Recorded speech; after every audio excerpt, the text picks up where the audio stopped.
Irmão vascaíno, irmã vascaína, me dirijo a vocês hoje para tratar de um tema que reputo da maior gravidade.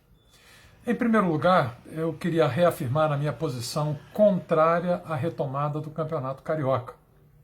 Essa retomada se dá num momento trágico para o país, em que atingimos a marca de mais de 1 milhão de brasileiros contaminados e 50 mil mortos em função da Covid-19. Retomar o Campeonato Carioca nesse contexto é uma total irresponsabilidade. Aqui no Rio de Janeiro, ainda não se verifica uma tendência declinante sustentada do número de contaminações e do número de mortes. E a retomada dos jogos, a retomada do campeonato, pode alavancar uma segunda aceleração da pandemia aqui no estado, gerando um quadro de intensificação de contaminações e mortes. Então, acho isso uma atitude inaceitável. Lamento muito que o Vasco tenha se colocado em posição servil atrás do Flamengo na promoção dessa retomada do Campeonato Carioca, porque é uma retomada que não se justifica, em primeiro lugar, por razões humanitárias e também não se justifica por razões esportivas. O único clube que se beneficia com a retomada do campeonato é precisamente o Flamengo. Mas o tema central que eu quero abordar hoje nesse vídeo é outro. Diz respeito à medida provisória que foi emitida pelo governo federal, alterando as normas sobre os direitos de transmissão de jogos esportivos. É uma medida provisória talhada para atender os interesses comerciais do Flamengo. E eu queria falar um pouco sobre essa questão. Em primeiro lugar, é importante retomar o fato de que, até 2012, predominava um acordo sobre as cotas de direitos de transmissão na televisão, negociada pelo Grupo dos 13. Nos termos desse acordo, o Vasco, junto com o Flamengo, Corinthians, São Paulo e Palmeiras, recebiam a mesma cota de televisão, negociada pelo Grupo dos 13. Na negociação do contrato que viria a substituir esse contrato negociado pelo Grupo dos 13, a Rede Globo se articulou com o Flamengo e com o Corinthians para implodir o sistema de cotas negociado pelo Grupo dos 13 e introduzir cotas diferenciadas por clubes, beneficiando claramente o Flamengo e o Corinthians.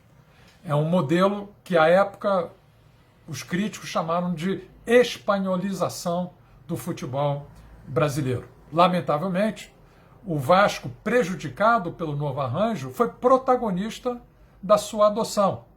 Eu me lembro que em reuniões do Conselho Deliberativo, o então presidente Roberto Dinamite celebrava esse acordo, dizendo que o Vasco havia aumentado a sua cota de televisão.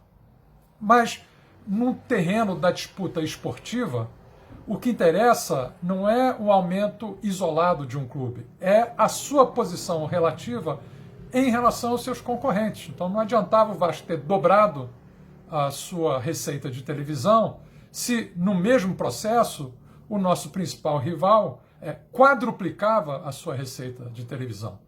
O resultado final foi que o Vasco, no novo contrato, passou a receber metade da cota do Flamengo na transmissão de jogos de futebol. Então, claramente, foi um acerto contrário aos interesses do Vasco, um acerto lesa Vasco, em que o Vasco entrou cumprindo um triste papel subserviente ao Flamengo e à Rede Globo na ocasião, e um papel que eu diria de autêntico pateta. Até acho que o presidente do clube à época, Roberto Dinamite, não cometeria o mesmo erro como jogador. Imagina o Vasco enfrentando o Flamengo na final de um campeonato e aceitando um acordo em que o Vasco teria direito a marcar 2 gols e o Flamengo teria direito a marcar 4 gols.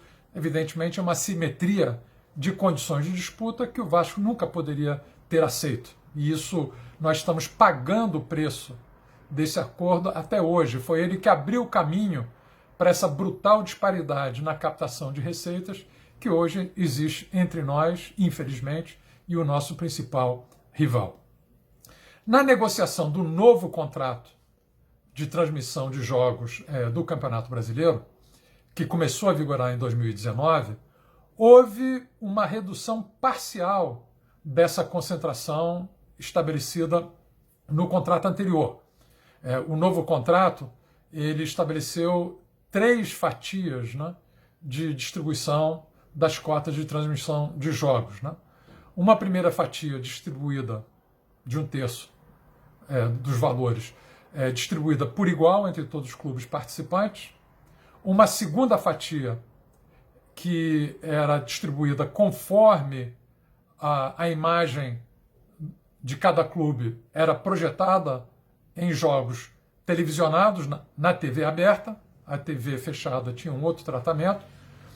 Essa fatia claramente nos beneficiava, já que o Vasco é um clube com torcida nacional, é um clube de perfil nacional e não regional.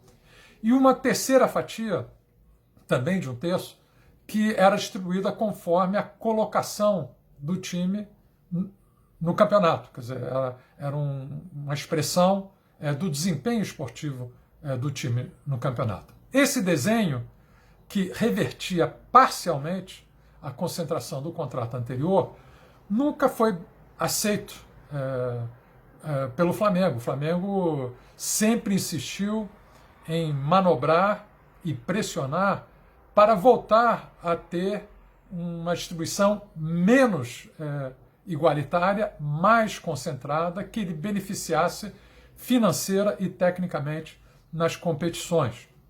Por esse mesmo motivo, ele não fechou o acordo relativo à transmissão dos jogos do Campeonato Carioca desse ano. E essa não assinatura deixou os jogos do Flamengo sem transmissão no campeonato. Sabemos que o Flamengo já negociou um acordo de transmissão com uma empresa concorrente, isso é veiculado pela imprensa, com a Amazon Prime, mas que dependia de uma mudança legal para poder fechar o contrato que já tinha negociado.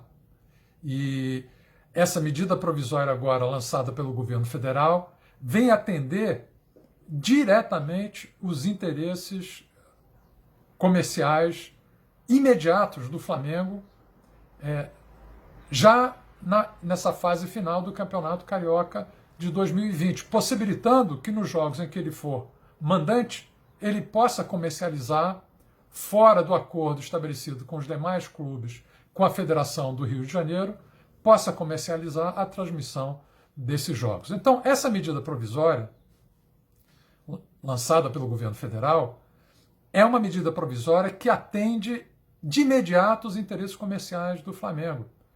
Busca viabilizar um acordo já preparado pelo Flamengo para comercializar a transmissão dos seus jogos no Campeonato Carioca. E aqui chama a atenção, por que uma medida provisória? Para tratar da mudança da Lei Pelé no que concerne direitos de transmissão de jogos, né? Por que não um projeto de lei? A resposta é clara, porque o projeto de lei demandaria tempo de discussão.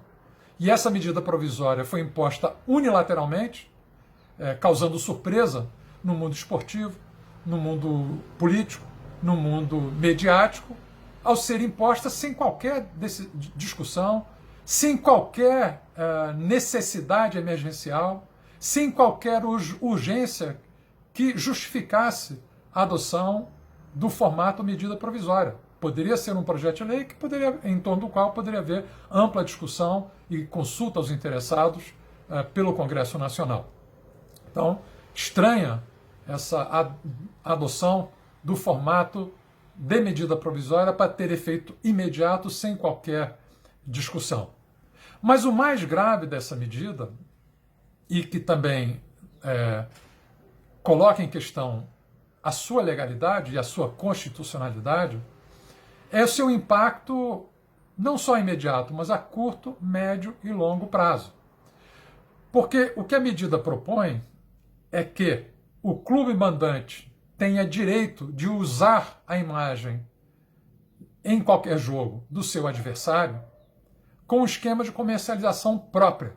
Ou seja, ao invés de incluir o contrato de transmissão num acordo coletivo de todos os clubes envolvidos, e para o exercício do qual é necessária uma concordância dos dois clubes envolvidos numa partida, ela permite negociação individual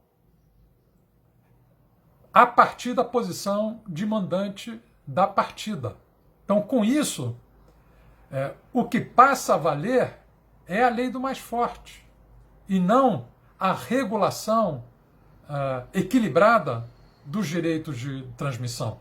Quer dizer, isso inviabiliza qualquer tentativa de normatização da distribuição de direitos de transmissão, preocupados com o fair play financeiro da disputa esportiva ou preocupados com a promoção e defesa de maior equilíbrio entre as equipes que participam de uma competição e de um torneio.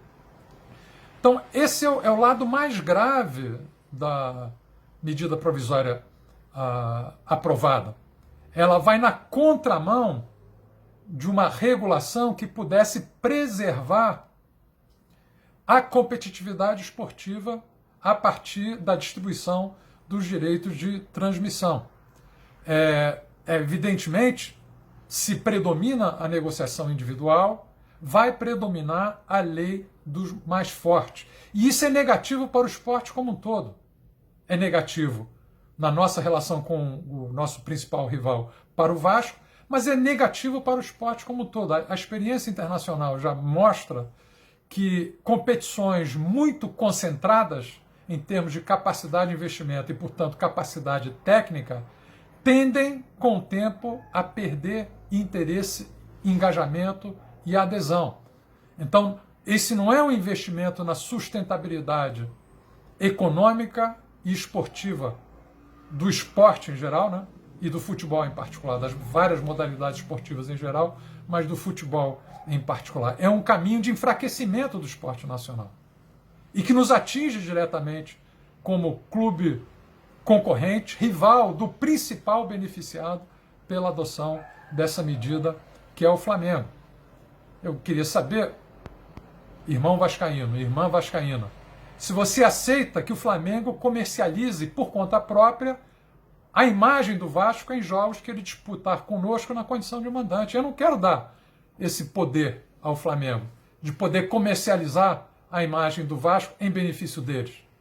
Então, eu acho que aqui está em jogo não só o interesse comercial imediato que é atendido por essa medida provisória, mas uma visão mais ampla sobre um ambiente esportivo em que o nosso Vasco possa ser competitivo e o esporte como um todo se valorize, tanto economicamente quanto tecnicamente, no Brasil. É isso que está envolvido, é isso que está em jogo na medida provisória que foi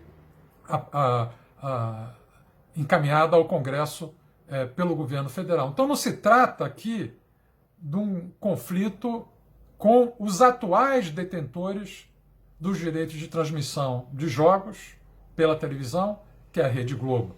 Trata-se de uma mudança legal que afeta todo e qualquer contrato a ser negociado daqui para frente, com qualquer instituição parceira que tenha interesse em fazer a transmissão. Ou seja, ela deixará de ser uma negociação que implica algum tipo de negociação coletiva ou de acordo coletivo e passa a predominar a lei do mais forte e a negociação individual. Isso é altamente prejudicial ao Vasco, altamente prejudicial ao esporte brasileiro. E lamento, uma vez mais, que a posição da diretoria do Vasco nessa matéria tenha sido a de protagonizar como figura menor, como figura subserviente e servil, um movimento que só beneficia o nosso maior rival e que só aprofunda uma simetria de captação de receitas que nos coloca em posição de inferioridade técnica, de inferioridade na competição.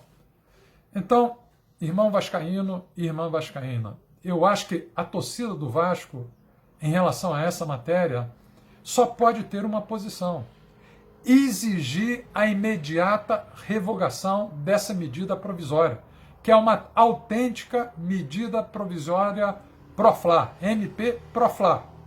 Para usar uma linguagem de torcedor, é uma MP Pro-Urubu.